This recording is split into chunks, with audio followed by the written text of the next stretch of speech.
台南永康北行里的里长号召着里民彩绘步道的护栏，让整个步道增加着美丽色彩。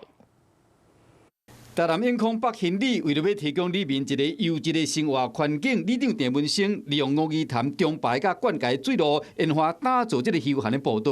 为了要美化，佫招大人带囡仔为400公尺长的护栏来彩绘。好，你画什么颜色？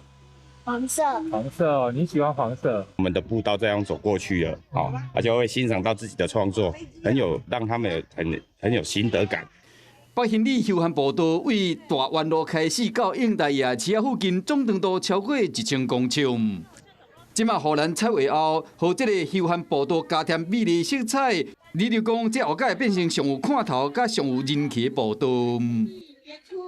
Hello， 我是张新文。想要抢先掌握最及时的新闻资讯吗？赶快订阅、按赞、开启小铃铛，锁定华视新闻 YouTube 频道。